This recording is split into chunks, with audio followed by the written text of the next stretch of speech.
eu quero aproveitar e dizer que nessa live nós vamos conversar com três pessoas especiais que possuem grande conhecimento relacionado aos assuntos de direito de imigração, reconhecimento de cidadania italiana e também pesquisa genealógica. E eu gostaria de começar a apresentação das pessoas que vão participar aqui conosco. A advogada italiana Antônia Canizaro possui diversos títulos acadêmicos e tem mais de 10 anos de experiência trabalhando em áreas do direito civil e empresarial. Ela é professora universitária e também atua como conferencista em diversos ambientes acadêmicos. Ela trabalha na sede do seu escritório lá na Bolonha, na Itália.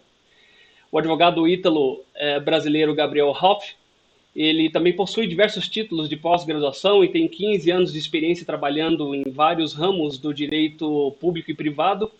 Ele trabalha na sede do escritório aqui no Brasil. Em 2015, tanto a doutora Antônia quanto o doutor Gabriel se associaram, surgindo assim o escritório Canizaro Hoff Advogados, passando a prestar então serviços de assessoria, também serviços de assessoria jurídica para pessoas e empresas interessadas em questões envolvendo direito de imigração, cidadania italiana e outros serviços relacionados. Não menos importante, nosso grande amigo aqui sempre participa de lives do MyPass e também lives patrocinadas aí por outros canais na internet. Daniel Tadoni, ele é sociólogo, formado pela Universidade de São Paulo, na Faculdade de Filosofia, Letras e Ciências Humanas, na USP, como eu mencionei. Especialista em organização de arquivos pelo Instituto de Estudos Brasileiros, na USP. É especialista em genealogia e arquivos pela Universidade de Córdoba, na Espanha, e trabalhou no Instituto Italiano de Cultura, do Consulado Geral da Itália em São Paulo e também no Consulado da Itália no Recife. Ele é membro atuante da comunidade italiana desde meados da década de 1990 e é o atual presidente do COMITES, Comitê dos Italianos no Exterior, da região Nordeste, aqui no Brasil, gestão 2015-2021. Então eu quero agradecer novamente a presença de vocês nesta live, onde conversaremos sobre os principais tópicos relacionados à cidadania italiana. Partindo logo para o assunto, e esse assunto de cidadania italiana é muito importante, muito relevante, porque primeiro que existe uma demanda muito grande aqui no Brasil de requerimentos relacionados a isso. Eu acredito que também seja um consenso, ou a maioria das pessoas concorde, que existe também muita desinformação ou muita informação cruzada em relação a esse assunto.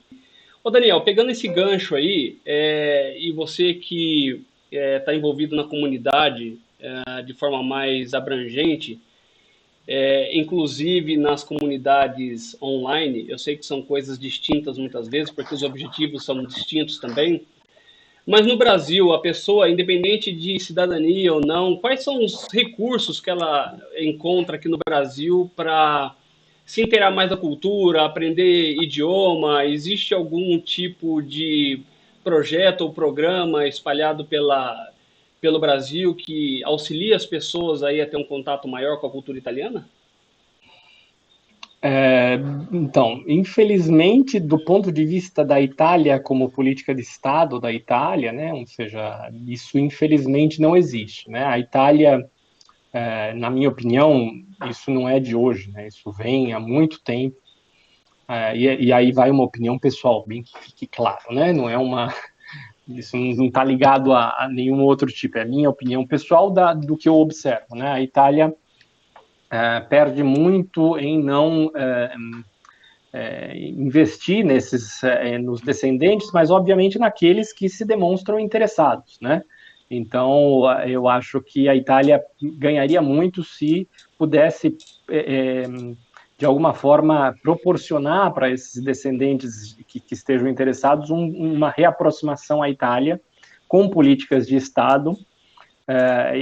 O dinheiro que é gasto é, na minha opinião, extremamente mal gasto. A Itália acaba gastando, por exemplo, com uma coisa que parece sempre muito, muito bonita, muito carina, né? Que é investir em ensino de italiano em escolas públicas para crianças pequenas, Na minha opinião, são projetos que dão pouquíssimos frutos, porque as crianças muitas vezes não têm nenhuma outra conexão familiar com a Itália, acabam aprendendo em poucas aulas algumas palavras em italiano.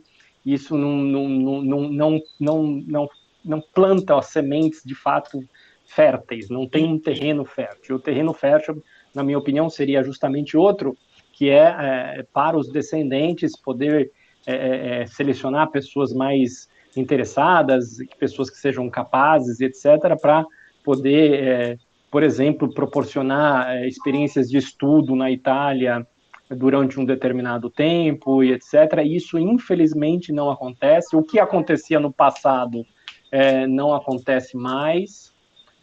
Então, os caminhos para esse tipo de reconexão, infelizmente, não existem, a não ser que a pessoa, por alto, enfim, pela sua própria vontade, ela percorra esse caminho, mas é um caminho que não tem apoio, é um caminho mais difícil, né? É correto dizer, então, Daniel, que o mais próximo que geralmente nós brasileiros conseguimos chegar da cultura italiana aqui do Brasil são basicamente o que é promovido pela sociedade civil em São Paulo e em outras cidades e estados aí do Brasil. É isso, então. Seria injusto dizer que a Itália não promove eventos e manifestações culturais muito interessantes, e promove, não há a menor dúvida.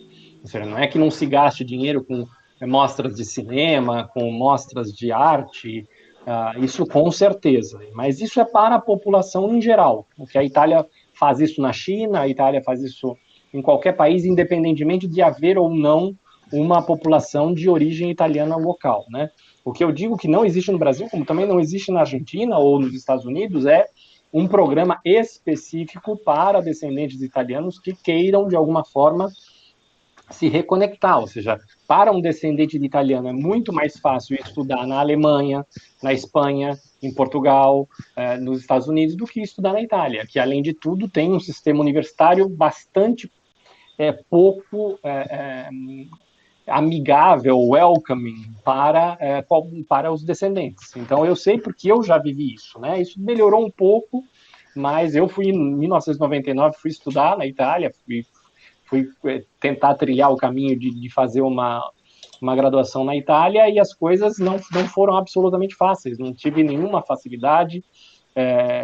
Depois a gente pode fazer uma live, eu conto a minha experiência, mas não mudou tanto, mudou um pouco, mas não mudou tanto, né?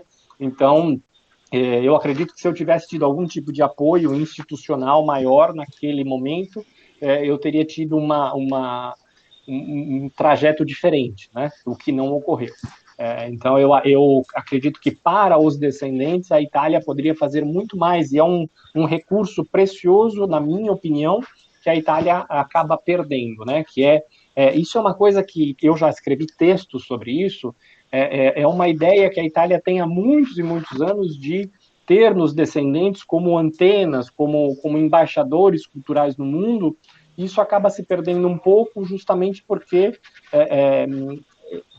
isso fica só nas intenções, e no fundo a Itália tem essa política de cidadania relativamente generosa, a pensar de como é feita, né, como é arquitetada em comparação com outros países europeus, mas do ponto de vista cultural poderia fazer mais, na minha opinião, com os italodescendentes, né? Então essa é uma crítica que eu tenho há muitos anos, mas não vejo no horizonte nenhum tipo de mudança de rota. Essa eu já perdi as minhas esperanças. Doutor Gabriel, fez menção de falar alguma coisa, impressão minha? Olha, eu penso exatamente o que ele falou, né? Esse monte de descendente que a gente tem aqui, que é uma quantidade gigante, tem muita gente extremamente estudada aqui, né? Que seria um mecanismo de soft power, que a gente chama, né? Ou seja, de você dar uma presença maior para o país no mundo do que ele tem atualmente, né? Então, você, por exemplo, você tem um país que é praticamente equivalente à Itália em termos econômicos, que é a Inglaterra, e eles têm um mecanismo de soft power absurdo, né? É um país que não condiz o tamanho nem o PIB do país, porque ele tem de soft power pelo mundo, né? Então, a Itália poderia fazer o uso dos descendentes, porque só aqui no Brasil a gente conhece pessoas extremamente estudadas que poderiam migrar eventualmente e que aparentemente não está sendo usado, né? Então, é uma pena, de fato é uma pena. Antonia, ti faccio io la domanda anche perché forse così andiamo più di quello che ho parlato io e dopo Gabriel. Tu cosa pensi della comunità italiana all'estero come risorsa del soft power dell'Italia? Se lo Stato italiano fa il sufficiente per poter riconnettere, ricollegare questa massa enorme di gente che ha origine italiana con l'Italia. Tu hai qualche insomma, opinione a riguardo? Insomma, cosa ne pensi? Allora, diciamo che tanto si è fatto da questo punto di vista e tanto ancora si può fare, in quanto come forse non so se siete a conoscenza, purtroppo ultimamente sono state realizzate diverse normative atte a limitare il diritto dell'immigrazione. Mi riferisco al famoso decreto Salvini.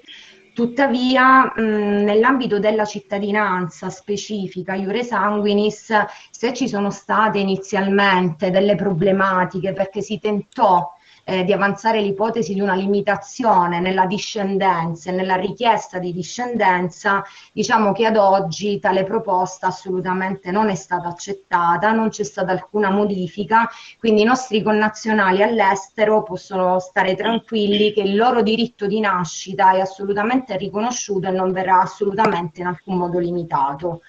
Quindi tanto ancora credo che si può fare a livello normativo.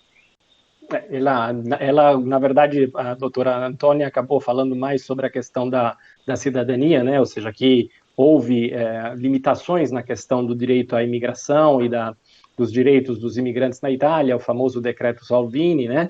Que acabou, de alguma forma, limitando alguns direitos, mas que na parte da cidadania iure sanguinis, dos descendentes, eventuais propostas legislativas não foram adiante. Então, desse ponto de vista dos descendentes, esse direito e essa possibilidade de ter acesso à nacionalidade italiana continua da mesma forma como sempre foi. Ok. Pegando um gancho aqui sobre as redes sociais, rede social hoje em dia é muito popular, e aqui no Brasil, principalmente, Facebook e outras redes têm uma aderência muito grande. De fato, o Brasil é uma seara muito grande para esse tipo de negócio, então é comum nós encontrarmos nas redes muita informação a respeito disso. E no Facebook não é diferente, nós temos, é fácil, é só procurar, nós encontramos dezenas aí de grupos, páginas, falando a respeito, ou tentando falar a respeito de cidadania italiana, o que é preciso, etc. e tal. Então é muito comum isso, mas também não se pode esperar que todas as informações que nós encontramos, elas são publicadas de forma correta, né? Até porque a publicação, muitas vezes, não tem uma averiguação e não é feita por profissionais que entendem, muitas vezes são pessoas que estão buscando também atingir o mesmo objetivo e acabam, muitas vezes, desinformando até. Eu acredito que isso não seja proposital, mas acaba, vez ou outra, gerando esse tipo de informação cruzada ou má informação ou falta de informação. Qual é a avaliação de vocês a respeito das redes sociais e desses grupos tentando, obviamente, ajudar e colaborar com informações e tratando desses assuntos, né? Quais são os principais, por exemplo, mitos que vocês já encontraram nas redes sociais ou mesmo em sua vida aí no cotidiano a respeito de reconhecimento de cidadania italiana? Olha, eu falo com base na experiência aqui do escritório, né? Esses grupos, eles são bons, são informativos, né? Trouxeram, principalmente a internet, acho que não são nem os grupos, trouxeram uma quantidade de informação absurda. Eu fico imaginando como é que era o período pré-internet, né? Que a pessoa não tinha informação, ou pelo menos não tinha como contratar um advogado italiano, enfim, não sei como que a pessoa fazia, sinceramente. Mas esses grupos você vê muita opinião errada, Então, a gente recebe aqui no escritório, e aí eu falo com uma base empírica mesmo, que é o que a gente vê no dia a dia, né? A gente recebe muita coisa errada, assim, gente com informação errada ou pessoas que fizeram já alguma coisa errada, né? Então, assim, a pessoa chega aqui com uma pasta completa, traduzida, apostilada em um caso que é inviável. Gastou 10 mil reais. Ou a pessoa chega aqui com informações do mundo da lua, entendeu? Então, assim, é preocupante, é preocupante. Às vezes a gente vê retificações que são feitas de forma totalmente errada, que são desfeitas. Então, assim, o problema, que não é só em relação à questão de nacionalidade, mas um problema da rede social que eu vejo é que parece que todo mundo quer exercer influência hoje em dia, mas ninguém assume a responsabilidade, né? Porque você exerce uma influência, só que qualquer coisa, eu também não sabia, eu só comentei e tal, tal e tal. Mas eu acho que no fundo é bom, porque eu fico imaginando como que seria o período pré, né? Eu não sei, sinceramente. Eu aproveito o gancho do Gabriel, porque eu sei como é que era antes, né? Então, eu sei porque eu conheço isso até antes de 93, na verdade, né? Porque me lembro algumas vezes que eu fui pequeno ao consulado, quando o consulado ainda era na Avenida Higienópolis, aqui em São Paulo, né? Higienópolis 436, que hoje é onde é o Instituto Italiano de Cultura, né? Então, a cidadania italiana, nos tempos pré-internet, era o quê? A pessoa ia ao consulado, ela recebia uma folha, e ali tinha, né, bisavô, avô, pai, e havia documentação a ser apresentada. Então, basicamente era aquilo, e a pessoa não tinha outra janela, né, ou seja, para ter informações, era basicamente aquilo. Não existia absolutamente nenhuma outra forma de se obter informações, a não ser pelo próprio consulado, o que, como tudo na vida, tem um ponto positivo e tem um ponto negativo. Então, um ponto positivo é, como comentou o Gabriel, e de fato, né, em redes sociais e no disque das pessoas, existem muita desinformação, muita informação errada, e isso causa alguns problemas, como ele comentou.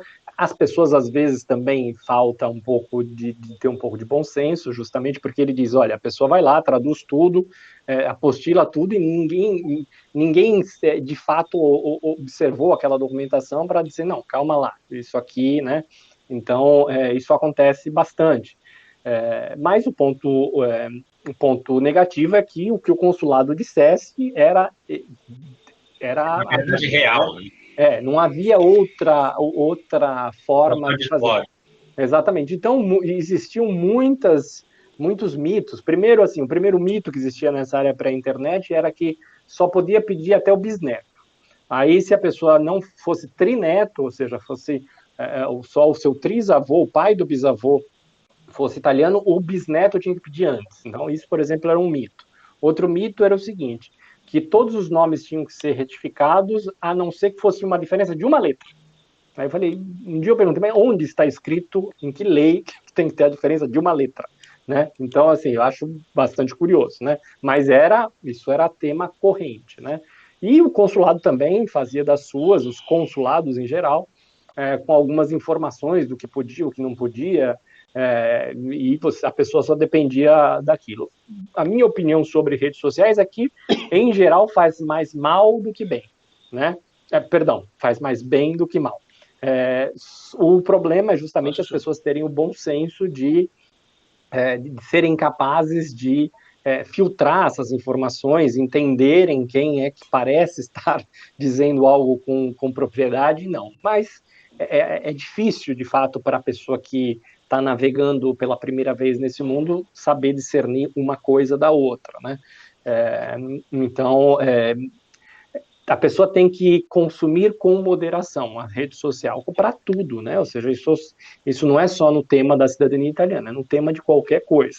Então, e tomar muito cuidado, justamente porque, de fato, muitas pessoas que estão nas redes sociais estão, de alguma forma, interessadas em passar algum tipo de informação para obter clientes e etc. Então, tudo não, fica tranquilo, tudo bem, aí a pessoa manda uma mensagem para um caso que é mais difícil do que, de fato, a pessoa quer fazer parecer, para que ela consiga obter aquele cliente, né?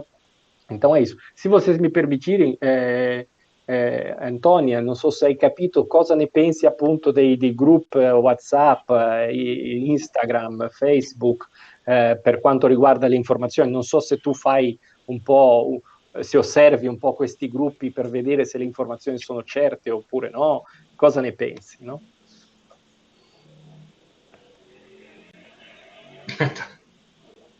Il tuo microfono è muto, Antonia.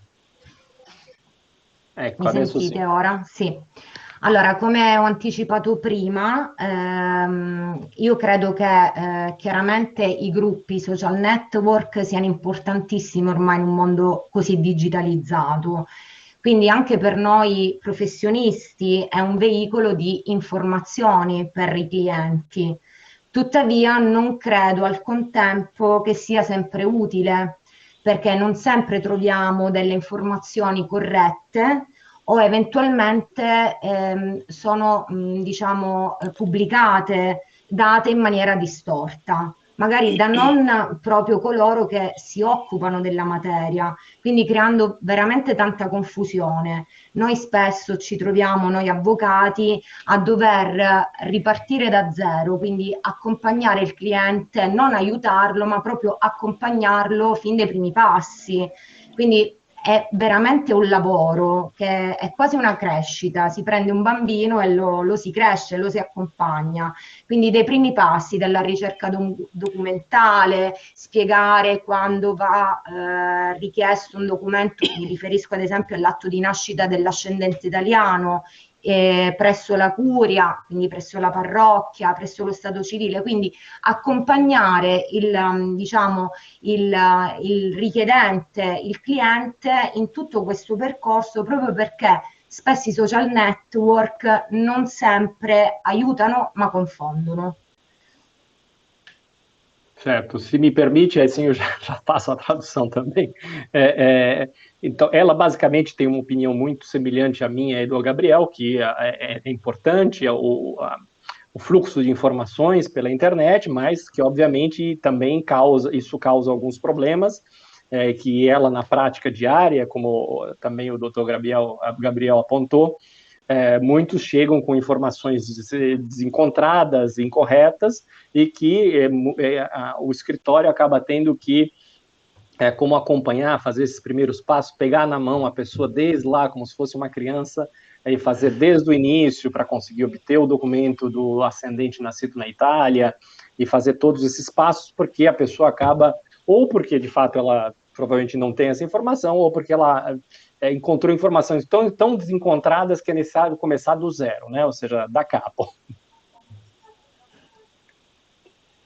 Se posso anche aggiungere un'altra cosa relativamente al mito sulla, diciamo, cittadinanza, io porto un'esperienza diretta, nel senso che spesso sui social media, mi riferisco più che altro a Facebook, spesso vengono diciamo, portate all'attenzione le notizie della conclusione dei procedimenti in termini molto brevi. Ora, ciò può succedere assolutamente, però dobbiamo essere anche corretti, noi avvocati, nel dire che non è sempre così, dipende da molti fattori, dalla mole di lavoro che vi è nei tribunali italiani, che spesso purtroppo hanno tempi lunghissimi di conclusione dei procedimenti, e anche dal giudice, quindi dalla mole di lavoro del giudice. Quindi ecco, questo è un falso mito che la cittadinanza in un procedimento giudiziale si può ottenere in termini brevi. È tutto fatto.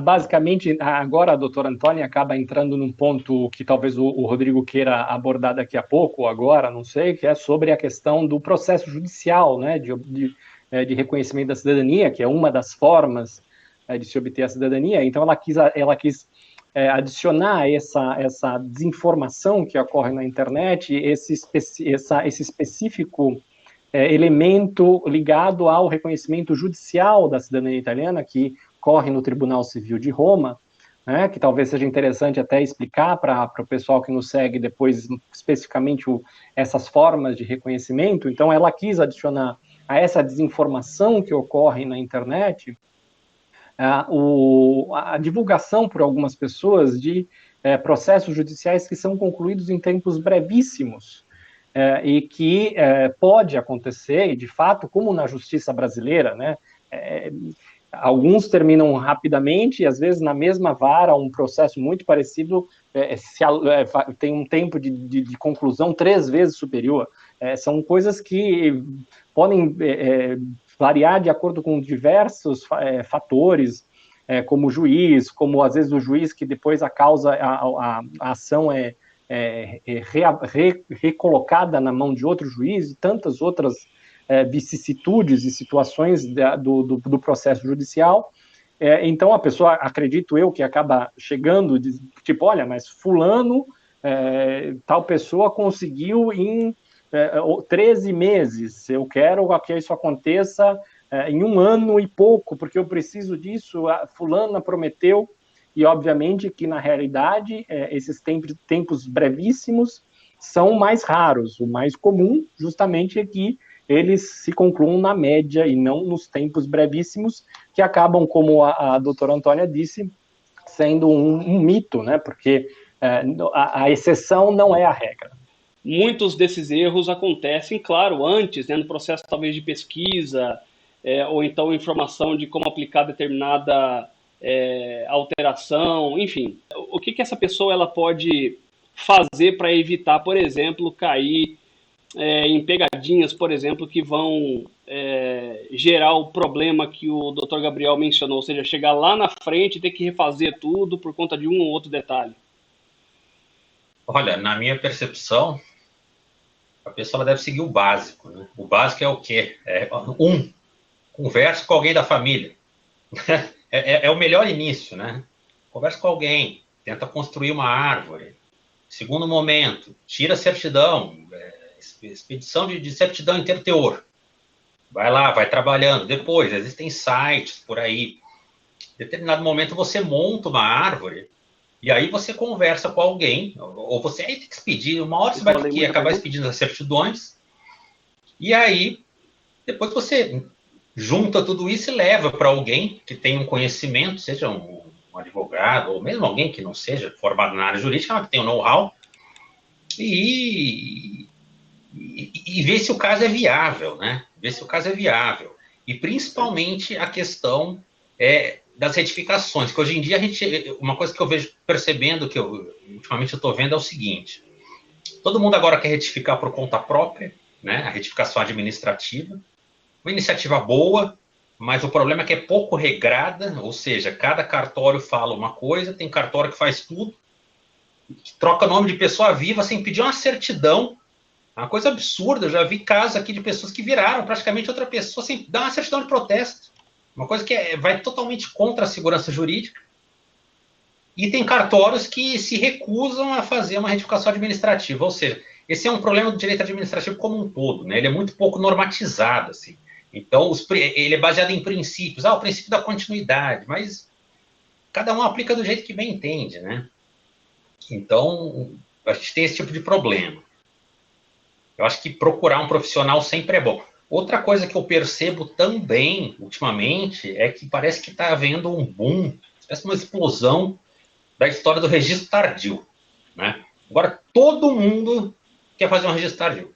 Só que o que eu falo? Antes de se fazer um registro tardio, a gente precisa fazer uma pesquisa muito grande, porque a duplicidade de registro é um problema. O segundo registro vai ser nulo. E pode até vir a ser uma fraude, né? Então, assim, o que eu digo para as pessoas? Conversa com a família, começa a buscar certidões do mais jovem que você conhece e vai caminhando para o mais antigo, depois procura um profissional e só.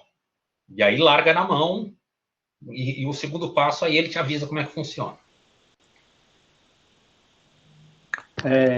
Então, eu acho que com relação a essa sua pergunta, que é muito pertinente, eu sei que você fez um desvio aí de rota, mas é muito pertinente. Eu acho que a primeira coisa que as pessoas têm que fazer, começando nesse mundo da cidadania, é serem organizadas. É uma coisa, assim, básica, mas infelizmente, eu também, por uma experiência de tentar ajudar as pessoas elas querem procurar fazer uma pesquisa de documentação, de genealogia, de reconstrução da história da família, e elas não querem anotar nada em lugar nenhum. Então, me manda pelo WhatsApp, entendeu? Infelizmente, é uma cultura de informalidade que prejudica demais, né? Eu acho que é muito ruim. As pessoas têm que voltar um pouco deixa eu sentar aqui na mesa, eu vou pegar meus papéis, eu vou escrever. Então, a pessoa tem que ter um pouco de organização e método, né? Então, eu digo para muita gente, as pessoas me procuram, falam assim, aí você fala, olha, eu não acho nada, não sei o quê. Aí você começa a ver o caso da pessoa, aí você fala, mas então temos que encontrar tal certidão. Ah, não, mas essa eu já tenho. Eu falei, por que você já não me disse? É porque ele, na verdade, não está com nada organizado na cabeça, né? Então, ou seja, já tinha resposta, às vezes, ali próximo dele, e ele não sabia. Isso do registro tardio, eu venho dizendo isso há anos, né? Ou seja, isso de fato, o doutor Gabriel tem toda a razão, isso virou uma epidemia de registro tardio. Infelizmente, essa é uma opinião também muito pessoal, a justiça brasileira é extremamente condescendente com esse tipo de situação, porque como no Brasil existe uma cultura já muito antiga de subregistro, ou seja, de falta de registro, sobretudo em algumas regiões do país, a mentalidade é de sempre proporcionar a possibilidade de fazer registros, de registrar, vamos registrar. Então, eu conheço muitos casos de pessoas que têm o seu registro original de nascimento e depois faz um outro registro mais adulto, porque na época em que isso ocorreu, era muito mais fácil fazer um autorregistro do que, às vezes, mandar buscar uma certidão num outro estado, numa cidade distante, né? Ele pegava 3 testemunhas, ia lá, se autorregistrava, e isso falando do autorregistro. E agora, nessa questão do registro tardio, é porque as pessoas também querem fazer a pesquisa genealógica para ontem. Então, assim, a família ficou dormente 120 anos. Aí ele quer, em 12 dias, resolver a genealogia da família inteira. Então a pessoa não tolera, você fala assim, não, mas você tem que fazer isso, a pessoa não quer esperar, ela quer para ontem, né? Então esse é um problema com relação à pesquisa, né? Ou seja, o imediatismo, e nem tudo, infelizmente, se resolve a toque de caixa em pouquíssimo tempo. Então a pessoa não quer pesquisar. Então ele prefere assim, eu mandei um e-mail para o cartório de Pirimboca da Parafuseta e eles disseram que não está lá, faz um registro tardio. Quando, na verdade, quando você vai ver, mas qual foi o e-mail que você mandou? Ele mandou um nome errado, os anos de pesquisa errados, ou seja, ele além dos cartórios normalmente pesquisarem mal, ele ainda fez a pergunta errada. Então, esse é um problema sério. Eu acho que nesse momento do início da pesquisa ter um pouco de paciência e método. E se a pessoa não tem talento nem paciência, aí o ideal é procurar um genealogista competente, que a pessoa tente referências e coloca na mão de um profissional dessa área para poder, de alguma forma, reconstruir a história da família de uma forma bem feita, né? Porque o começo é muito importante, né? Um começo organizado, bem feito, é bom para todo mundo. Eu acredito que seja bom até mesmo para os advogados, porque quando o advogado recebe um caso em que ele esteja organizado de uma forma, eu acho que até do ponto de vista de ter aquela gana de trabalhar, aquela vontade de pegar aquele caso e resolvê-lo é até maior do que o caso que está totalmente bagunçado, né? Eu deduzo, eu não sou advogado, então não posso dizer. Né? Não, alguns casos são, de fato, um pesadelo de desorganização, né? É aquilo que você falou. A pessoa ela te manda tudo no WhatsApp, metade no WhatsApp e metade no e-mail. Uma metade é uma foto mal feita, a outra metade é um JPG, né? E a outra metade está num PDF sem o verso. Que aí sendo que existe você lendo ali, você vê que existe um verso. Então, isso causa um problema para todo mundo, porque isso paralisa o escritório, né? Porque você tem que entrar em contato de novo com a pessoa, olha, eu preciso de novo, sei lá o quê. E isso paralisa os outros casos, né? Porque aí a gente fica com outros casos parados. Então, assim... É o fato do imediatismo que eu estava dizendo, porque a pessoa ela não quer nem mesmo ter um pouco de tempo para organizar a documentação, fazer uma boa digitalização, né, e enviar para a pessoa que vai analisar aquilo de uma forma digitalizada corretamente, né? Eu digo que é o dedão do pé na mesa, né? Porque a pessoa tira a foto da mesa e aparece o chinelo embaixo, né? Então, muito comum, eu imagino, eu recebo, eu acredito que vocês recebem. E eu disse, inclusive no meu site, eu tenho até um artigo falando sobre isso, que quando as coisas estão bem organizadas, isso transparece para a pessoa que recebe uma coisa muito positiva, e eu acho que é bom para todos. Claro que quando você está pagando um profissional, seja um advogado ou qualquer outro, é óbvio que o profissional vai tentar entender e construir essa ponte entre o profissional e essa desorganização. Ele vai fazer esse meio de campo. É sobretudo muito importante ser organizado quando você trata com a administração pública diretamente, que é uma outra forma de fazer a cidadania. Eu sei porque eu trabalhei desse outro lado do balcão, e quando eu recebia, seja em cidadania, visto, tantas coisas, legalização, na época existiam legalizações, né? Quando você recebia daquele cidadão uma documentação bem feita, bem organizada, a sua vontade de resolver é diferente. Isso impacta até no tempo de espera, né? Porque quando a coisa está bem feita, o funcionário público, ele tende a tratar aquele pedido com mais prioridade, porque já a coisa está bem feita. Ele não tem que desfazer nós, ele só tem que colocar na linha de produção e a coisa segue, né? Se me permitem, dottoressa Canizzaro, non so se vuole parlare un po' su questa situazione della ricerca all'inizio, come... Sì, qualcosa vi ho seguito, qualcosina ho seguito.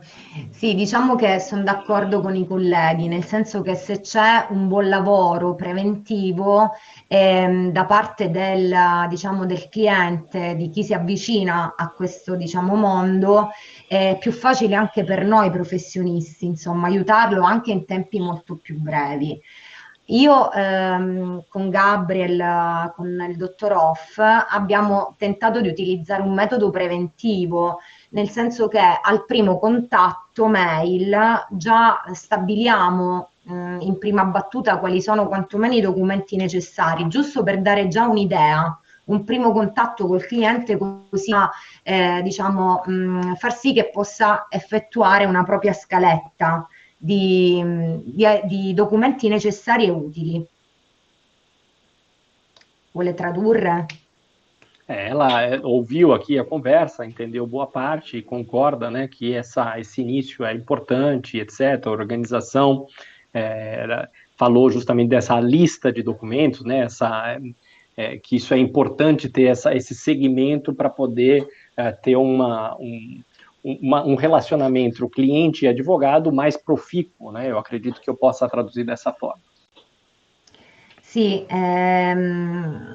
noi diciamo operiamo così, io identifico questo lavoro definendolo proprio per step, per aiutare sia diciamo, il cliente ad avere dettagliatamente l'idea di quello che andrà a fare, e noi per tentare di aiutarlo in tutti i passaggi, anche perché dalla creazione dell'albero genealogico alla pesquisa o busca dei documenti fino ad arrivare al processo, quindi al procedimento in tribunale, c'è un lasso di tempo che non è breve.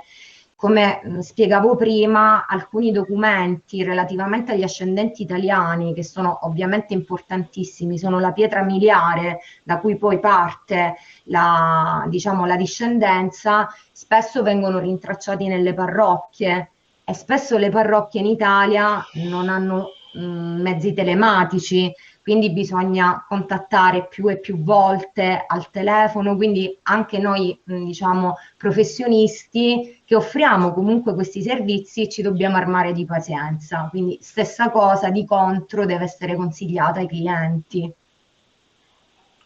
Ela disse que o approach, né, a forma profissional que ele tenta dar é fazer isso passo a passo, tentar passar ao cliente um caminho, né? Ou seja, as etapas que ele deverá seguir para poder obter a documentação e que, de qualquer maneira, o escritório tenta fazer fornecer esse serviço desde a montagem dessa árvore genealógica até o momento em que isso vai ser proposto, vai ser colocado, vai ser dado. Agora me fugiu a palavra em português, já vai ser dada entrada no processo, no tribunal, e muitas vezes existe um lapso de tempo, um período de tempo muito grande entre esse momento de estruturação da árvore genealógica, da documentação toda, até o momento em que pode ser dada entrada no tribunal, e ela citou que muitas vezes, né, sobretudo essa imigração mais antiga e sobretudo do norte da Itália, onde os brasileiros em grande parte são descendentes de vênetos e quando os documentos são anteriores, no caso do Vêneto, a 1871, eles têm que ser buscados nas paróquias, e as paróquias muitas vezes não têm e-mail, são difíceis de contactar, e eu até adiciono, não foi ela que disse, mas que muitas vezes um pároco, ele cuida de várias paróquias, né? Então, coincidir naquele dia que um pároco vai, um diácono, enfim, é uma coisa meio complicada obter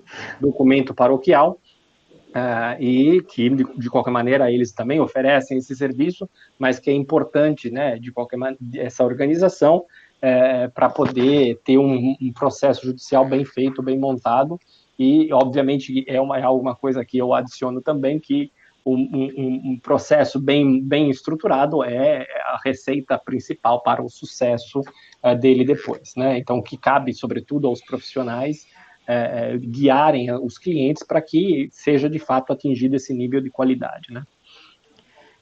Se posso aggiungere anche un'altra cosa, noi stiamo parlando, diciamo, della fase pre-processuale, no? Quella di costruzione dei documenti, ma non dimentichiamo che un passaggio importante dopo, diciamo, la raccolta dei documenti necessari sono le rettifiche. Quindi un passaggio essenziale che io e il dottor Gabriele consigliamo sempre ai clienti è l'analisi documentale. L'analisi documentale per verificare se all'interno dei documenti sono presenti degli errori, spesso molto gravi, che non si limitano soltanto ad una distorsione dei nomi dall'italiano al portoghese, ma anche errori gravi come ad esempio un'errata data di nascita. E se questi errori noi li rintracciamo nei certificati di nascita dell'italiano o della figlia dell'italiano, è un problema per noi, deve esserci completa identità. Quindi questo è a monte che va fatto, questa analisi va fatta proprio a monte, proprio affinché poi la documentazione nel processo arrivi quantomeno corretta al 99%, se non al 100%, per evitare sorprese. Ela quis adicionar, né, eu quis também falar sobre não somente esses problemas ligados à obtenção do documento, mas também das retificações, né? A retificação é um problema famoso e eterno, eu acho, da questão da cidadania italiana, e cada um tem uma visão de colocar o que pode passar, o que não pode passar, e que esse é um trabalho que eles fazem especificamente, né, ela está contando a experiência dela, que tem que ser feita na origem, ou seja, então esse trabalho propedêutico, esse trabalho inicial, esse trabalho de base é muito importante também para que sejam identificados os problemas que deverão ser retificados. Então, que não é somente de nomes que sofreram deturpações ou modificações, mas também de datas de nascimento, que tem que ficar claro a identidade daquelas pessoas que estão naqueles registros, para que isso não seja um problema e que não haja surpresas depois, caso possa haver algum tipo de questionamento sobre a identidade das pessoas, né? Vocês mencionaram há pouco que a organização, foi o Daniel que inclusive falou a respeito disso, a organização acaba ajudando até, né, para que o funcionário público ali acelere, porque ele está vendo tudo certinho, então a tendência é que, opa, isso aqui é rapidinho, eu vou tratar disso aqui, depois eu vejo isso aqui é mais enrolado. Na prática, talvez seja isso aí, né? mas é uma verdade que a demanda desses processos é constante, né? E sempre foi muito alta. Eu vou dizer sempre porque já faz alguns anos, né? Existia um marco, algum fato específico que fez com que esses processos, esses requerimentos aumentassem de um determinado tempo para cá? Existe um marco para isso? Isso a legislação italiana colaborou também? Existe algum impedimento de estrutura aqui no Brasil que faz com que essa fila aí se torne tão grande como ela é já há alguns anos? Olha, na minha percepção, eu diria que existem 3 marcos, né? Antes de eu atuar, que deve ter sido a internet, com certeza. Deve ter gerado um aumento de demanda porque houve um aumento na quantidade de informação, né? O segundo, que a gente já percebeu, pelo menos antes do Covid, é o quê? É que o Brasil é um país da eterna crise, né? Então, assim, você desde 2014, pelo menos 2013, a gente tem aí, eu acho, um crescimento negativo, né? Isso acaba gerando uma demanda de jovens, principalmente, querendo buscar a vida em outro canto, né? Que é uma demanda legítima. Isso gera um aumento. E um terceiro fator, que eu acho que talvez tenha sido mais direto, é a questão do apostilamento de AIA, né? Eu acho que antes os procedimentos de legalização ele dá uma segurada, né? E agora o apostilamento de AIA, a pessoa ela consegue fazer por conta própria, tudo.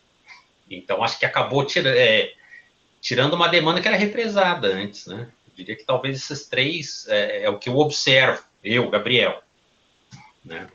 A internet eu não cheguei a pegar, mas eu imagino que foi o maior boom, talvez, eu não sei. Eu considero assim, são basicamente, eu retornaria um pouquinho mais ao passado do que o Gabriel disse. Primeiro, a gente tem que pensar na redemocratização do Brasil e na abertura, né, ocorrida durante o governo Collor, né?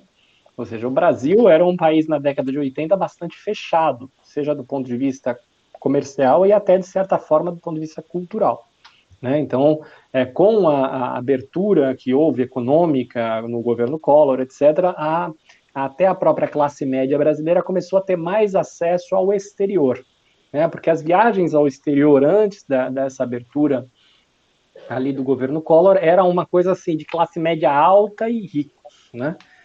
Que em si não são pessoas que necessariamente precisam de uma outra nacionalidade para serem bem recebidas fora do país. É mais a classe média, a classe média mais remediada, digamos assim, que começou, a partir dessa abertura, a ter acesso ao exterior e haver essa possibilidade, né, de ter uma outra nacionalidade para ser mais, de alguma forma, bem-vinda. E aí entra nessa matemática o acesso aos Estados Unidos sem o visto, né? Então, o acesso aos Estados Unidos sem o visto foi, inicialmente, um grande motor do interesse pela cidadania italiana, porque depois, a partir dos anos 2000, o acesso ao visto americano se popularizou bastante, ficou muito mais fácil, né? Ou seja, na década de 90, obter um visto americano não era uma coisa muito simples. E o fato de obter a cidadania italiana e poder, de alguma forma, não ter necessidade do visto, foi um motor importante. Depois, tem um outro marco, que é a emenda constitucional de 1994, que esclareceu um ponto do artigo 12 da Constituição brasileira relativo à perda da nacionalidade. Porque até então, até essa emenda constitucional de 1994, não estava plenamente claro o fato de que, ao ter outra nacionalidade por direito de sangue, ou seja, uma nacionalidade originária, a pessoa não perderia a nacionalidade brasileira. O que, de certa forma, causava um certo medo nas pessoas.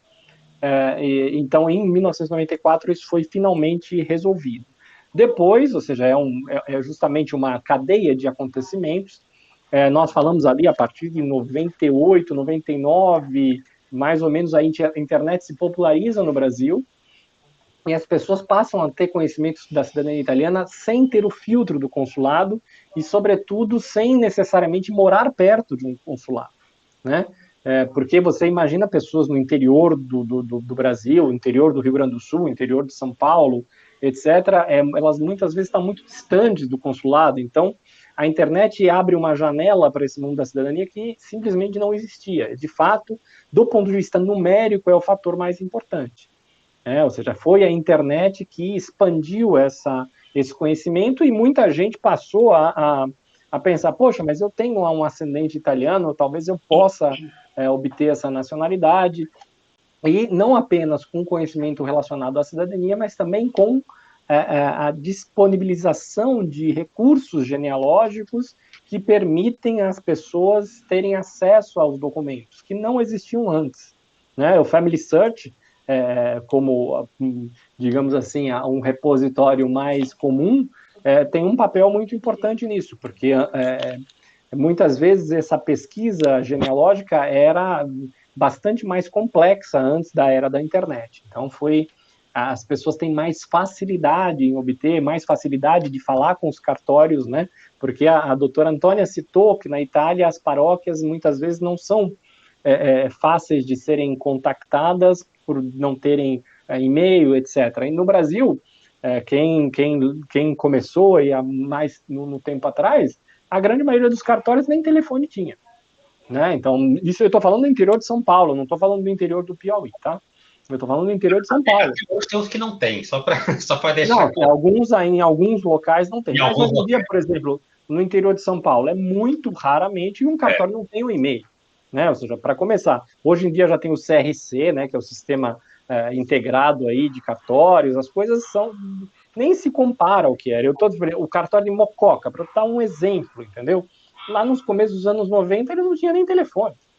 Então, ou você tinha um parente que morava lá, ou você tinha que simplesmente ir lá. Porque ele não... Era muito difícil de você ter uma informação sem ir. Então, muitas vezes as pessoas... Tanta gente desiste com o mínimo obstáculo, imagine esses do passado, né? Então, essa popularização se deu por diversos elementos. E a abertura do mundo, né? Ou seja, a internet, a possibilidade de viajar, de fazer um curso. Então, acredito eu que entre tudo nisso.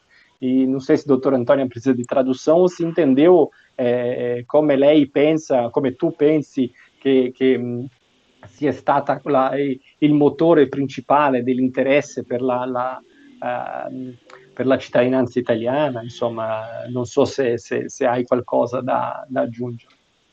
Allora, intanto sicuramente credo che molto abbia fatto la digitalizzazione. Ormai viviamo in un mondo telematico per cui anche chi magari non possedeva o comunque non poteva avere i mezzi, ormai li abbiamo anche tutti, quindi possiamo essere a conoscenza di le informazioni necessarie. Io ci tengo giusto a portare un'esperienza del perché o del come si sono avvicinati alcuni, diciamo, clienti a me, la motivazione del perché richiedono la cittadinanza. Di base per due motivazioni. Uno, per un cosiddetto veramente ritorno alle origini. Cioè io ho visto i miei clienti emozionarsi venendo in Italia a rivedere luoghi, a ricostruire proprio la propria identità, non perduta ma magari dimenticata, quindi riacquisita. E poi in secondo luogo per le nuove opportunità, per le nuove generazioni. Molti miei clienti hanno attivato insomma il processo per il riconoscimento della cittadinanza italiana per i figli, per dare una seconda opportunità lavorativa, di studio, quindi di viaggiare liberamente, libera circolazione all'interno anche dell'Europa, quindi una nuova opportunità lavorativa. Queste sono state le due motivazioni cardine per cui, diciamo, quantomeno per la mia piccola esperienza, insomma, ecco, che ho avuto come riscontro. Basicamente, ela também dá opinião de que esse aumento é devido, sobretudo, a esse mundo muito conectado e que nós temos atualmente, né? Então, na mesma linha que eu e o Gabriel, de alguma forma, também dissemos que essa comunicação, esse poder da comunicação teve muita influência, e ela ainda adicionou que, na experiência dela como advogada, ela vê basicamente dois motivos que eu acredito, e aí eu também, é uma semi-pergunta, né? Eu acredito que não são excludentes. Às vezes esses dois motivos são complementares, né? O motivo do retorno às raízes que ela citou, que talvez não seja uma história perdida, mas talvez uma história esquecida, ou uma história que está latente, dormente, né? Que o objetivo da cidadania também serve justamente para trazer à vida aí essa origem, essa cidadania que estava um pouco esquecida, e que muitos clientes acabam se emocionando nesse processo. Eles vão para a Itália, acabam revisitando locais da família, e isso, obviamente, tem um componente emocional, emotivo muito forte. E a outra forma que ela percebe é que, muitas vezes, ou para a própria pessoa, ou para os filhos, né, que esse objetivo da cidadania é justamente para poder proporcionar opções, né, maiores e mais abrangentes do mercado de trabalho, etc., né? Então, acredito que essa tenha sido basicamente a intervenção dela. Perfeito. Eu queria só entrar num assunto bem específico agora, porque pode parecer muito simples, mas isso ainda é uma questão que nós encontramos com uma certa frequência nas redes. Dr. Hoff, quem são as pessoas que podem requerer entrar com um processo para o reconhecimento de cidadania italiana, e quais são os documentos básicos para que isso seja possível? Olha, basicamente, a grosso modo, a pessoa que tem uma ascendência italiana, né? Agora, lógico, ela vai ter que demonstrar que não houve uma quebra da transmissão, existem outros pressupostos, que o italiano estava vivo no momento da criação do reino da Itália, da anexação de algum local, enfim, existem alguns filtros que a pessoa precisa passar. O segundo passo é basicamente a juntada das certidões de registro civil para formar essa cadeia de continuidade, né, de uniformidade, de anterioridade. E a demonstração de que ele não se naturalizou, né, de que a pessoa ela morreu ali na posse do status civitatis, né, italiano. Então, é basicamente isso. Agora, é evidente que aí cada caso precisa ser visto, né, porque às vezes tem uma quebra na transmissão, tem a questão da declaração por terceiros, que aí talvez possa ser remediada pelo processo judicial, através de um outro meio de prova, tal. Mas, assim, a grosso modo, são as certidões de nascimento, casamento, o óbito, né, que o pessoal junta, em alguns casos precisa, mas o óbito acaba sendo, acho que praticamente virou uma regra, né, juntar o óbito, e o óbito sempre é todo errado, porque o pessoal vai e declara que, pô, alguém está morrendo ali, morreu, você vai lá e declara o que tiver, né, então é basicamente isso, são documentos simples, assim, tem que mostrar a cadeia de continuidade, né, o princípio da continuidade que a gente fala para entrar no direito registral. Só para ficar bem claro para o pessoal que está ouvindo a gente, e talvez não tenha ficado claro para alguns, então, em termos de documento, são somente certidões de nascimento, são certidões de nascimento e de casamento, o senhor mencionou aí óbito, o senhor pode ser um pouco mais específico a respeito da documentação? Nascimento sempre. Casamento, se tiver, né? Porque também não é necessariamente uma regra. E o óbito em situações específicas, tá? A pessoa que veio, por exemplo, para o Brasil antes do Reino da Itália, antes de 1861, né? Ou no Vêneto é 66. Então, a gente tenta demonstrar que a pessoa estava viva, né, no momento, que ela adquiriu a nacionalidade. Mas o óbito, como regra, ele não é obrigatório. No processo judicial que a gente atua, ele até pode servir como uma carga probatória, vamos dizer assim, desde que ele esteja correto, evidentemente. Só para complementar, e o Daniel e a doutora Antônia também, se quiserem comentar, mas só para ser mais específico, ou mais abrangente no caso, uma vez que o cônjuge consegue, o marido, por exemplo, consegue o reconhecimento da cidadania, essa cidadania ela é automaticamente reconhecida para os seus filhos, para sua esposa? Quais são as regras básicas para isso, doutor? Allora, per quanto riguarda la discendenza, è necessario che, come ha detto il dottor Hoff, che non vi sia interruzione.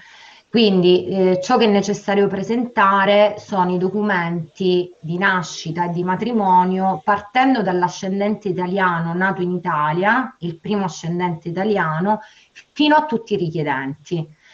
Per quanto riguarda la domanda specifica che mi ha fatto, è possibile, secondo la normativa in Italia, che riconosce la possibilità per la moglie di un cittadino italiano essere riconosciuto solo se l'unione maritale è avvenuta prima del 1983.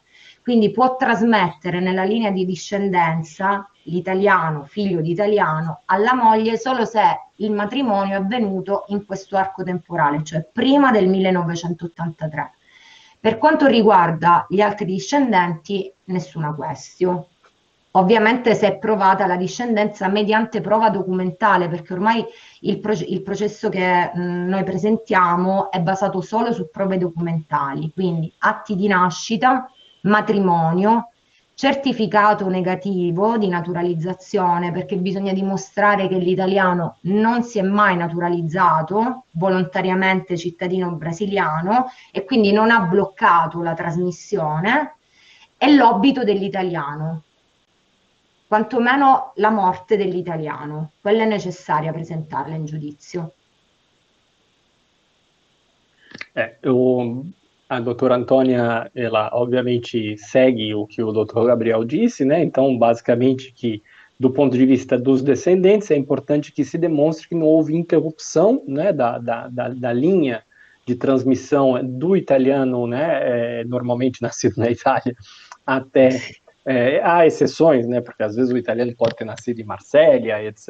Enfim, dei um exemplo que é meio clássico, mas existem outros. Até a pessoa requerente, né? Então é preciso demonstrar que não houve essa interrupção, apresentar a certidão de nascimento, o casamento. No caso da experiência do judicial, a questão da certidão de óbito, pelo menos do próprio dante causa, né? Ou seja, do próprio italiano que dá origem a esse direito dos descendentes. Ela falou sobre a questão das mulheres, né? Que seria o que chama-se iure matrimônio, ou seja, a mulher que obtém a cidadania do marido, porém isso ocorre para as casadas até 83, e eu adiciono até 27 de abril de 83. Então as mulheres, ou seja, as pessoas as mulheres casadas com italianos, ou filhos ou netos de italianos, ou seja, pessoas que sejam cidadãos italianos, elas obtêm a cidadania automaticamente pelo casamento, porém devem ter sido casadas até 27 de abril de 83, né? E aí agora eu falo um pouco, depois aproveitando a tradução dela, para eu adicionar algumas coisinhas da sua pergunta, que no caso das mulheres casadas depois de 83 e dos homens casados com cidadania italiana em qualquer tempo, existe a possibilidade da naturalização pelo artigo 5º da lei atual de cidadania, a lei de 91 de 1992, que aí é um procedimento totalmente diferente, totalmente separado, que é feito num outro momento, seja quando a pessoa faz o pedido por via administrativa, via consular, ou porque estabelece residência na Itália, ou até quando ela faz o processo via judicial.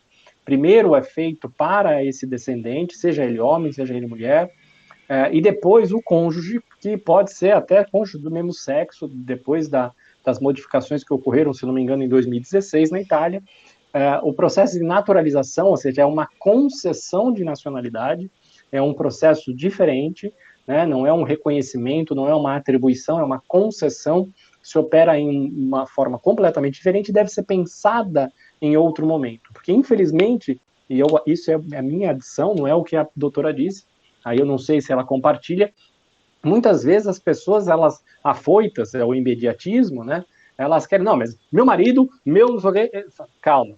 Primeiro sim, você, e depois os cônjuges, são um outro momento, uma outra questão que tem que ser tratada separadamente. Porque as pessoas, às vezes, como se elas estivessem num bote, num naufrágio. Elas querem colocar todo mundo dentro do bote para poder salvar do naufrágio. Né? Isso é diário. Então, as pessoas têm uma ansiedade tremenda. Então, é importante ficar claro que os cônjuges poderão eventualmente ter a concessão da cidadania num outro momento, né? A não ser a exceção, como disse a doutora, que é as mulheres, especificamente as mulheres, podem receber automaticamente do marido a cidadania italiana se casadas até o dia 27 de abril de 1983. Ou seja, casou no dia 28 de abril de 83, não tem mais, entra na concessão por naturalização, que é um outro departamento, né? Então, é basicamente isso. Ok, eu vou ler aqui uma... Pois não, só porque as pessoas às vezes falam, eu ouvi falar que até 83, mas isso já acabou, né? Eu falo, não, existe uma outra atividade, né? A lei, mesmo ela tendo sido extinta, ela continua valendo por período de tempo em que ela vigiu, ela era vigente. Então, ou seja, ela ainda tem uma vigência, né? Agora, restrita ao período ali, enfim. Aproveitando esse gancho, se eu posso adicionar, Rodrigo, é importante, e eu sempre procuro, quando eu falo de cidadania italiana e etc., sempre procuro incutir na mente das pessoas que quando nós falamos de cidadania por direito de sangue, isso vale para a Itália, vale para qualquer outro país. Nós estamos falando de transmissão geração a geração, né? Porque as pessoas acham, muitas pessoas têm essa ideia, né? Eu vou apresentar toda a minha documentação do meu bisavô, do meu trisavô, e vai haver ali uma análise, e é como se houvesse uma transfusão posterior de uma nacionalidade, como se houvesse uma junta, né, uma comissão que vai dizer, esse aqui poderá ter a nacionalidade concedida e etc. É como se a nacionalidade surgisse depois de um portal do tempo, né? E a nacionalidade italiana e qualquer outra nacionalidade por direito de sangue, ela se opera geração a geração. Então, primeiro é necessário verificar se o teu bisavô, o teu dante causa, ou seja, aquele que gera toda a cadeia, transmitiu para o seu filho a cidadania. Né? E eu adiciono, porque a doutora também falou sobre a certidão negativa e naturalização. Obviamente que se o italiano se naturalizou antes do nascimento do seu filho, quando ele nasceu, ele não era mais italiano. Por quê? Porque a lei, né, só em 1992 que a lei passou a permitir que o italiano tivesse outra nacionalidade. Até 1992 não era possível. Então, todo italiano que se naturalizou antes de 1992 perdeu a nacionalidade italiana e, por consequência, se ele a perdeu antes do nascimento do filho, ele não transmite ao filho.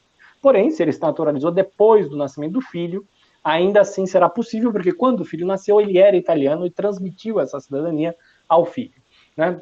Então, é importante ter ideia de que isso é uma cadeia que vai geração a geração, né? Então, essa nacionalidade, ela nasce com a pessoa, né? Ela está ali, latente, que o processo, seja ele administrativo ou seja ele judicial, ele é uma forma de recobrar a vida àquela nacionalidade que estava ali, que estava dormindo naquela linha de descendência e que passou de geração a geração. E o trabalho, seja administrativo, seja o trabalho do advogado, é verificar esse passo a passo, saber se essa nacionalidade passou, como se ela fosse passando, se a mangueira não torceu e a água parou, né? Ou seja, se a água parou, está parada, mas ela está torcida, cabe ao advogado, ao profissional, distorcer e fazer com que essa linha escorra de novo.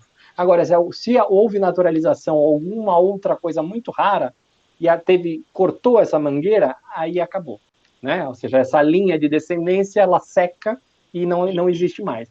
E o que eu acho importante... Só para eu concluir rapidamente, e é importante falar, porque as pessoas dizem muito, a cidadania italiana é muito generosa. De fato, ela é. Por quê?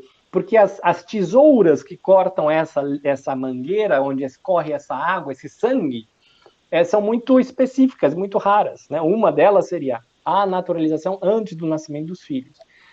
O que difere a cidadania italiana de outras nacionalidades é que essas tesouras são poucas. Se você fala nacionalidade espanhola, por exemplo, as tesouras são muitas, então ela ocorre em várias gerações. Não é que a cidadania espanhola é só para filhos e a italiana é para qualquer um. A cidadania espanhola, um bisneto de espanhol, um trineto de espanhol pode ser espanhol? Pode, desde que essa linha de descendência tenha se mantido viva geração a geração. O que a Itália permite, e por isso que ela é generosa, é que essa reativação, esse recobrar da vida da cidadania pode ocorrer a qualquer tempo. Essa é basicamente a diferença e que faz a cidadania italiana generosa. Ela tem requisitos de perda de nacionalidade muito, muito restritos, e outras nacionalidades têm maiores, né, alemã e etc. Eu ia só falar aqui que é outra pergunta que eu recebo bastante, que é a questão da retroatividade, né, do reconhecimento, que a gente fala o seguinte, a sentença ou o ato administrativo de concessão, de reconhecimento, na verdade, ele tem uma carga declaratória, né? Ele tem tanto uma carga declaratória que ele retroage. Então, a pessoa ela acaba tendo esse reconhecimento com uma eficácia ex tunc, que a gente fala que é uma eficácia retroativa à data do nascimento, né? Isso é algo que a gente sempre comenta e que é importante as pessoas saberem, que é o que não acontece com a naturalização, por exemplo. A naturalização ela é ex nunc, né? Ela é a partir de um determinado momento para frente. Eu tenho só mais duas perguntas bem específicas e bem objetivas. Uma delas é relacionada a algo que eu li não muito tempo atrás, que fala mais ou menos assim, que para cada genealogia familiar, disponibilidade de recursos financeiros e de tempo, existe uma opção de reconhecimento de cidadania. Acho que é isso que eu li. Eu queria saber se vocês concordam com essa afirmação e quais são as diferenças, já emendando, as diferenças, as vantagens e desvantagens em requerer essa cidadania através de um consulado no Brasil, de um processo, por exemplo, administrativo ou de residência na Itália, ou então de recurso judicial lá na Itália. Olha, na minha percepção, o baixo custo é o consulado, né? Porque o consulado ele vai te fazer um processo administrativo, um ato, vai findar um ato administrativo declaratório. Então, você vai ter basicamente o custo de montar a sua pasta, eventualmente de retificar alguma coisa, mas enfim, o consulado ele também tem uma certa razoabilidade, né? De aceitar ou não. Você tem a via administrativa, né, presencial, a pessoa vai no comune, etc., que hoje em dia está cara, né, por causa da questão do euro, da desvalorização do real, e tem uma certa insegurança jurídica, querendo ou não, porque aí tem aquela questão da residência, a residência ela pressupõe um ônibus de permanência e tal, pelo próprio conceito que, se eu não me engano, está no próprio Código Italiano, Código Brasileiro também, então você pode até eventualmente ter esse processo anulado por uma questão de autotutela administrativa. E você tem a via judicial, que eu diria que ela é razoavelmente rápida, né? Não tão rápida quanto a administrativa, vamos dizer. Hoje em dia ela compensa financeiramente, porque ela é mais barata do que ir para lá. Agora, evidentemente que é muito mais cara do que entrar na fila e ficar esperando 15 anos. E assim, o que é bom do judicial é que ela, no final, ela termina com uma coisa julgada, né? Então, você tem uma segurança jurídica maior nesse sentido. É muito difícil alguém... É um processo que correu contraditório, com todas as garantias, é muito difícil alguém conseguir rescindir esse processo, vamos dizer assim. Então, talvez seja a via mais segura, talvez, provavelmente, sim, pelo fator da coisa julgada, sim. Então, tem para toda opção. O que a gente vê aqui é o seguinte, às vezes a gente pega para fazer um trabalho aqui no Brasil, um trabalho de direito registral, para pessoas, principalmente mais jovens, que querem fazer na Itália, porque já querem morar na Europa para ontem, né? É aquilo que o Daniel falou, o Daniel tá doido. Parece que o povo quer, não, isso para amanhã, isso para amanhã. Você fala, bom, então você vai para lá e resolve. Agora, quem não tem pressa, vai para a fila do consulado, enfim, tem para todos os bolsos, acho que bem democrático. Então, com relação a essa pergunta, eu acho que assim, depende da situação. A pessoa tem que ter justamente um pouco essa organização, não só na genealogia, como também nas estratégias que ela vai montar para atingir o objetivo que ela tem do reconhecimento da cidadania. Então, primeiramente, ela tem que saber onde eu moro, né? Então, assim, se você mora em São Paulo, ou no estado de São Paulo, ou se você mora no Mato Grosso do Sul, Roraima, Rondônia e Acre, você é da circunscrição consular de São Paulo, né? Então, em São Paulo, hoje em dia, o tempo de espera é uns 12 anos. E agora, com a pandemia, é assim, uns 12 anos mais algum tempo que sabe-se lá quando vai ser. Né? Por quê? Porque é importante que as pessoas saibam que, infelizmente, o reconhecimento da cidadania, primeiro, não é prioridade para os consulados em geral, não é uma prioridade administrativa.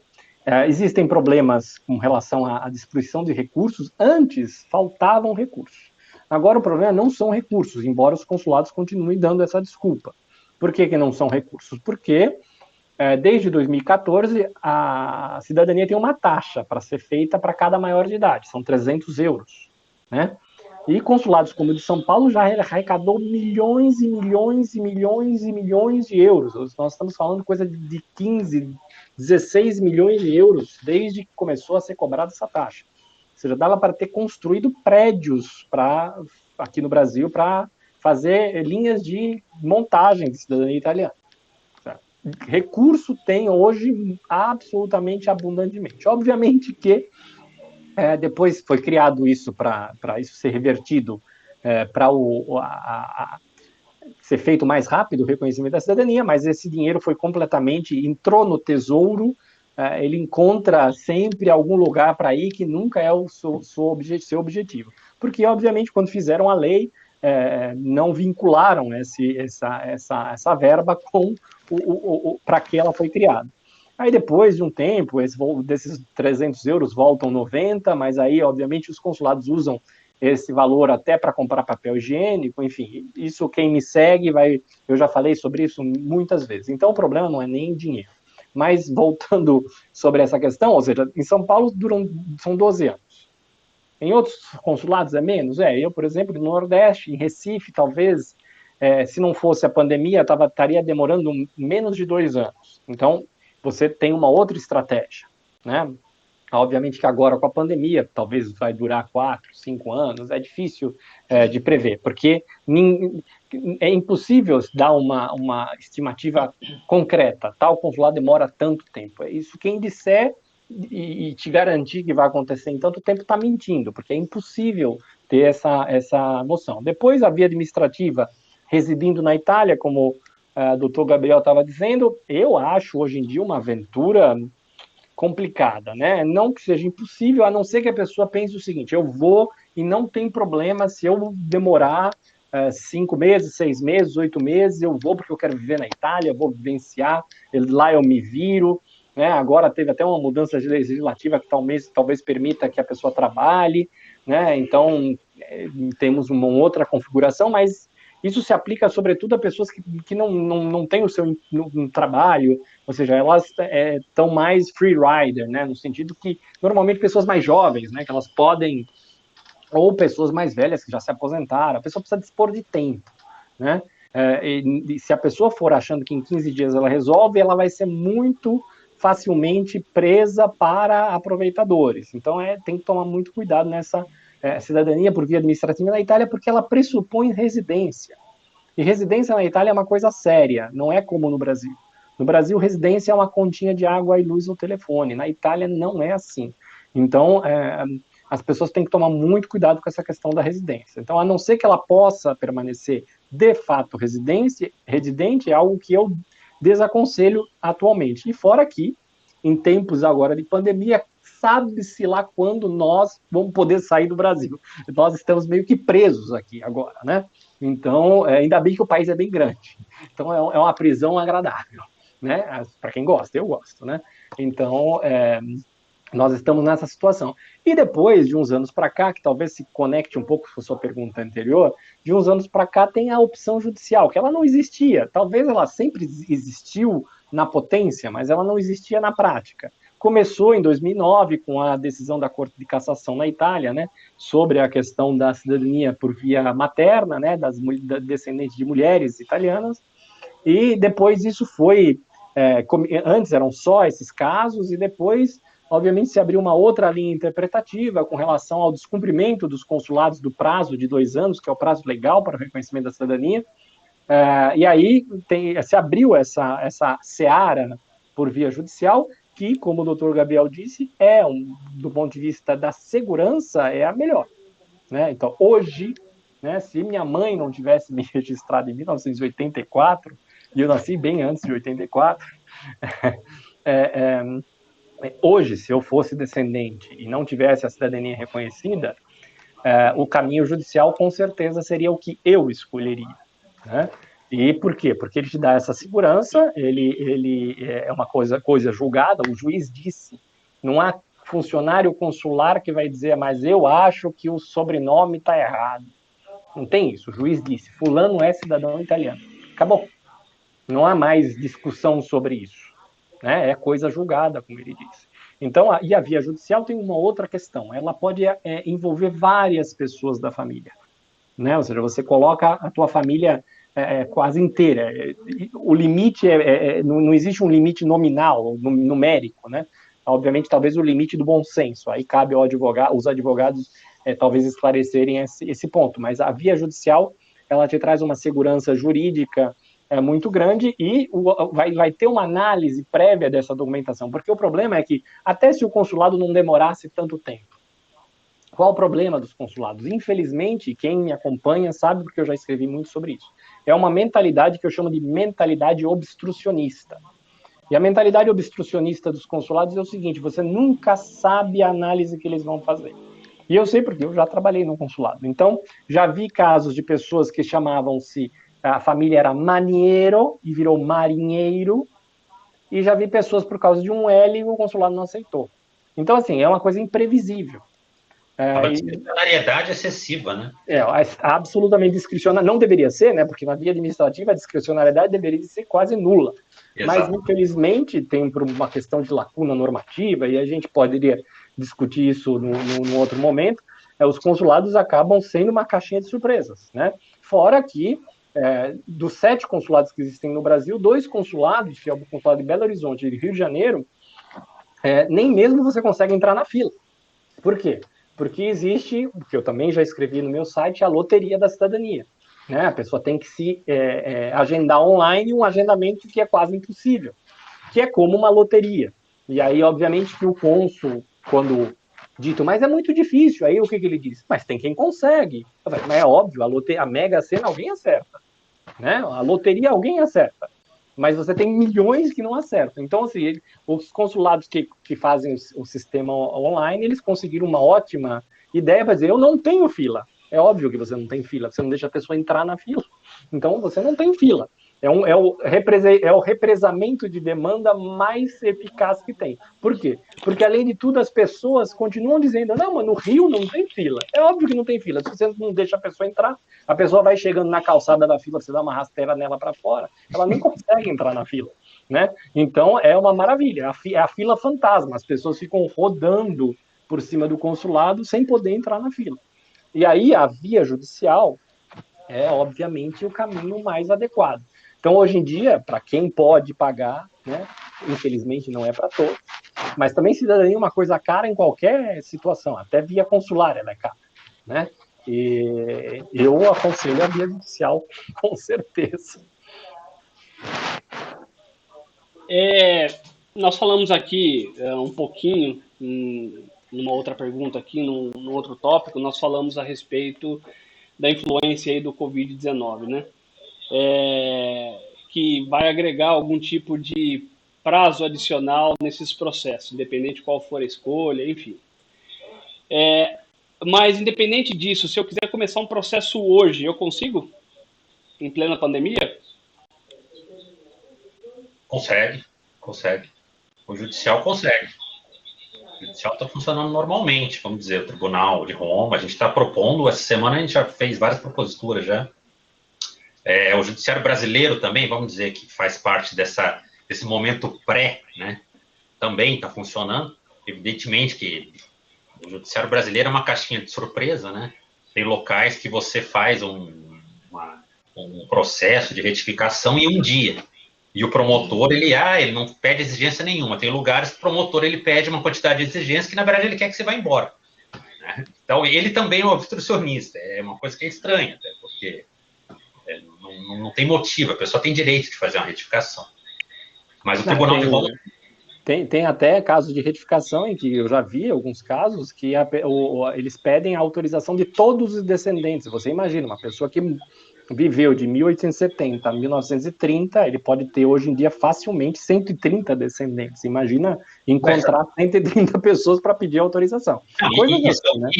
Hoje eu fiz uma manifestação justamente falando disso, falando assim o seguinte: o que ele pede é o que a gente chama no direito de prova diabólica, que é a prova que é excessivamente difícil de ser conseguida, né? Ou seja, ele pede para você uma prova que você não vai conseguir fazer. E outra, o que é pior é o seguinte: quando você apresenta uma certidão de registro civil, ela tem uma presunção de veracidade, que ela é um ato administrativo. E aí você chega, mostra isso para o promotor, ele fala: não, mas eu preciso de uma complementação. Mas na verdade ele não precisa, porque a presunção ela gera uma inversão do ônus da prova. Isso está no Código de Processo Civil. Ele tem que provar que ela é falsa. Só que ele não faz, ele vai lá e pede, ou seja, ele mesmo nega a presunção de veracidade do documento. É uma coisa que eu fico assim, às vezes, meio horrorizado, vamos dizer assim, para falar uma palavra boa. Mas assim, voltando ao assunto, deixa eu só te interromper. O Tribunal de Roma está funcionando normal, até onde eu saiba, o consulado acho que está parado, acho que aí o Daniel vai conseguir falar melhor. E os comunes, se eu não me engano, acho que uns funcionam, uns não sei como é que está a distância, né? Aí eu não sei opinar muito bem. Doutor Antônio, pode falar um pouco depois a respeito das comunas? Com relação ao tribunal, eu gostaria muito que ela dissesse, porque ela é a pessoa mais adequada a dizer. Eu só quero justamente falar rapidamente sobre os consulados. Os consulados que operam por fila tradicional, em tese, estão abertos, as pessoas continuam entrando nas filas, né? Então, seja por via da carta, seja por via por e-mail, como faz São Paulo, ou seja, São Paulo, às vezes, acontece da caixa postal tá cheia, né? A pessoa tem que mandar por e-mail, então tem esse desafio. E depois nós temos, obviamente, os consulados de Belo Horizonte e do Rio de Janeiro, que fecharam os agendamentos. Então, na prática, no caso do consulado de Belo Horizonte e do Rio de Janeiro, além da perversa loteria da cidadania, está ocorrendo no momento uma coisa que está prevista no Código Penal italiano, que é a interrupção de público serviço, de serviço público. Porque a cidadania é um serviço que tem que ser prestado e não pode parar, né? E simplesmente eles fecharam os agendamentos totalmente, por causa da questão da pandemia. E eu, na minha opinião, considero isso absolutamente ilegal. Só que qual remédio que o cidadão tem? Contratar um advogado italiano. E aí ele entra na mesma questão da fila e etc. Né? Então, com relação aos municípios na Itália, uns sim, outros não. O problema é que o brasileiro não consegue nem sair mais do Brasil. Então, essa via atualmente nem vale muito a pena citar. Com relação ao Tribunal Civil de Roma, que é aquele que abriga os processos de cidadania, a doutora Antônia vai poder falar melhor agora. Sì, allora posso confermare che effettivamente la pandemia ha toccato un po' tutti. Diciamo che distingo due momenti. Il primo momento, diciamo, della prima fase pandemica ha colpito anche la giustizia italiana. Ci siamo, diciamo, trovati un po' impreparati ad affrontare il problema, anche se il processo ormai telematico è diciamo, attuale in Italia, ormai è entrato in vigore nel 2014, ma ci siamo trovati impreparati proprio perché non avevamo le strutture informatiche idonee, gli uffici ne erano sprovvisti. Per cui nella prima fase della pandemia vi è stato effettivamente un blocco che poi si è tramutato in nient'altro che ritardi nella fissazione delle udienze, quindi ritardi nei depositi, ritardi nella diciamo, registrazione da parte della cancelleria dei ricorsi, quindi il lavoro chiaramente si è accumulato. Ad oggi posso dire che la giustizia è andata avanti, i tempi sono chiaramente lunghi, ma il Tribunale di Roma è assolutamente attivo, quindi l'unico problema che vi può essere è solo e soltanto purtroppo o un rinvio delle udienze già fissate precedentemente o una posticipazione, anche perché ad oggi un nuovo decreto varato proprio nel 2020, se non erro a marzo del 2020, quindi proprio in piena diciamo fase pandemica, prima diciamo blocco di pandemia, ha previsto sia la trattazione scritta delle udienze, quindi con il deposito di note scritte, quindi senza la necessità di presenziare direttamente in tribunale, o tramite udienze da remoto. Quindi assolutamente la procedura va avanti, il diritto è garantito e noi avvocati italiani continuiamo a lavorare tranquillamente. Ela disse que confirma, né, que o Tribunal Civil de Roma, que é o que recebe esses pedidos de reconhecimento da cidadania por via judicial, continua trabalhando, e ela fez uma pequena digressão, digamos, sobre a questão de como isso ocorreu a partir do momento da pandemia, né, ou seja, quando isso começou lá 1 ano atrás, mais ou menos, que num primeiro momento da pandemia, essa situação encontrou o sistema judiciário italiano pouco preparado para o tratamento dessas ações por via telemática, né, por via online. E então houve um pequeno atraso até que começassem a ser tomadas medidas para possibilitar com que esses processos caminhassem de forma remota. E como ela notou que num primeiro momento, uma primeira medida que foi tomada é que a parte escrita, né, o tratamento processual escrito passou a ser permitido sem necessariamente a presença nem a intervenção direta, né? Ou seja, trocas por escrito de peças processuais, né? E, num segundo momento, as audiências que passaram a poder ser feitas online. E, então, obviamente que há atrasos devido à questão da pandemia, a reassignação de audiências e remarcações de audiências, mas que as coisas, de alguma forma, entraram nos eixos, começaram a ter uma sequência mais fluida e adaptada, e as coisas estão fluindo e o tribunal está funcionando dentro das possibilidades normalmente. Nós já estouramos todos os tempos que nós tínhamos aqui previstos e não previstos, e eu peço desculpa, mas a informação que vocês estão passando é ótima, de altíssimo nível, e com certeza nos dá uma segurança, né, em relação à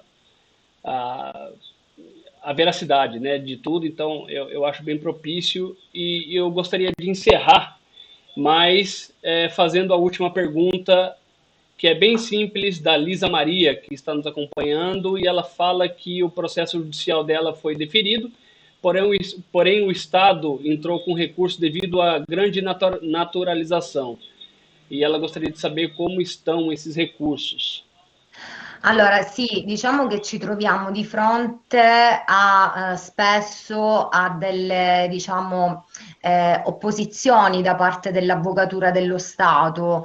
È soltanto dal 2019, dicembre 2019, che presentando i ricorsi per cosiddetti linea paterna in tribunale è stato sollevato il problema della grande naturalizzazione del 1889, se non erro, quando vigeva, diciamo, il codice brasiliano, per cui tutti i cittadini che si trovavano, italiani, che si trovavano sul territorio brasiliano alla data del 1889 venivano naturalizzati cittadini brasiliani, a meno che entro 6 mesi non manifestavano la volontà appunto di trattenere la propria diciamo cittadinanza originaria, cioè quella italiana. Diciamo che su questo punto abbiamo avuto già molte udienze dove ci siamo chiaramente diciamo posti a tutela di quelli che sono i principi giuridici fondamentali, perché il primo principio giuridico è che nessuno può assolutamente perdere la propria cittadinanza a meno che non presti il consenso. Quindi non ci può essere una perdita tacita di cittadinanza, è necessario il consenso. Altro punto fondamentale assolutamente importante è che presentando e dimostrando un certificato negativo di naturalizzazione, quella ci dà la prova provata, non è altro che un documento provato che il cittadino all'epoca italiano non ha mai volontariamente perso la cittadinanza. Quindi questi sono i due punti fondamentali. Ad oggi posso dire che ci sono state molte sentenze in primo grado positive che hanno dato ragione ai richiedenti, per cui la grande naturalizzazione non è assolutamente presa in considerazione, non è stata considerata valida dai tribunali. Ciò non toglie, e qua diciamo mi fermo, perché alcune sentenze ad oggi sono pendenti in appello. Cosa significa in appello? Che l'Avvocatura dello Stato, quindi il Ministero dell'Interno, non ha fatto altro che impugnare le sentenze di primo grado, quindi del Tribunale di Roma, ma al momento non abbiamo ancora sentenze d'appello definitive, quindi non abbiamo un orientamento. Già sappiamo che buona parte dell'orientamento del Tribunale di Roma e quindi della maggior parte dei giudici è assolutamente positivo. O que eu acho engraçado disso é porque, assim, aparentemente o próprio Estado brasileiro ele acaba se esquecendo porque no momento que ele dá a CNN, né, para um monte de gente aí que chegou antes daqui, da época, ele, aparentemente, o Estado brasileiro, ele mesmo não leva em consideração, né, uma coisa meio, é uma bizarrice, vamos dizer assim, do ponto de vista jurídico, né?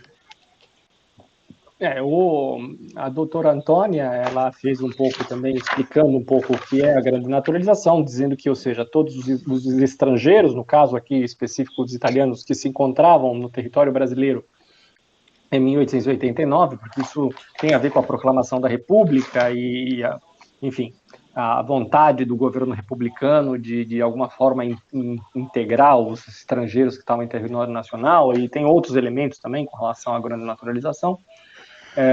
Então, a não ser que o cidadão manifestasse sua contrariedade àquela naturalização, ele deveria se manifestar há 6 meses, depois isso foi prorrogado, 1891, que foi a primeira Constituição Republicana. Há outros elementos aí nessa situação, mas, obviamente, como pontua ela, e é o argumento principal com relação à grande naturalização, que não há sentido em que uma pessoa perda a nacionalidade italiana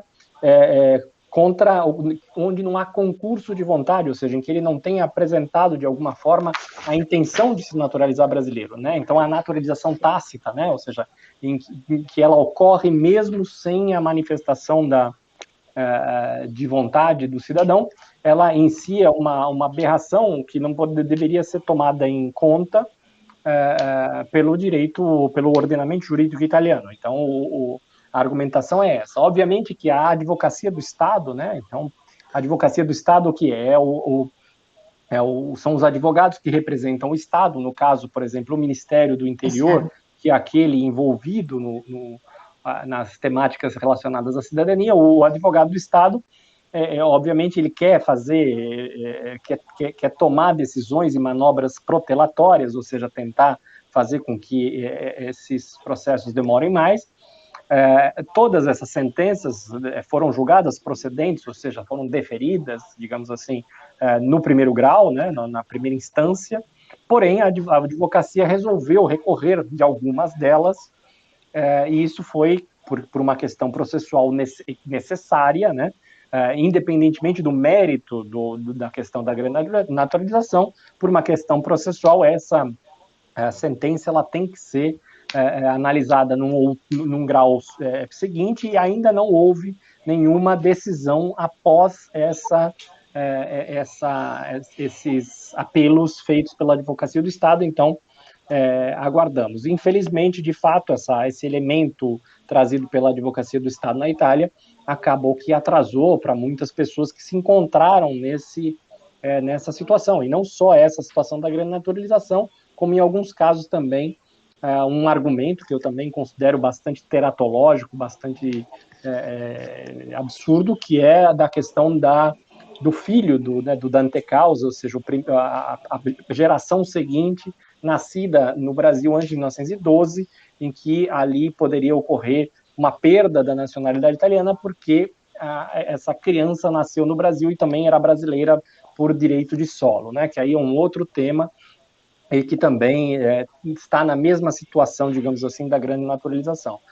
E aí, complementando um pouco o que o doutor Gabriel disse, de fato, essa questão da grande naturalização, na verdade, é meio que folclórica, do ponto de vista até do ordenamento jurídico brasileiro, porque ela só ocorreu para pessoas que eram grandes industriais, altos comerciantes estrangeiros que, com a oportunidade ali da proclamação da República, usaram a grande naturalização a seu próprio benefício. E essas pessoas ativamente depois se tornaram brasileiras por causa da grande naturalização. Mas a grande massa, 99,9% dos imigrantes que eram camponeses, as pessoas tomaram conhecimento. Nem tomaram conhecimento, não tinham a menor ideia do que aquilo acontecia, né? Então, ou seja, na minha opinião, é até indigno da advocacia do Estado trazer esse tipo de argumento, porque ele desmerece a história desses italianos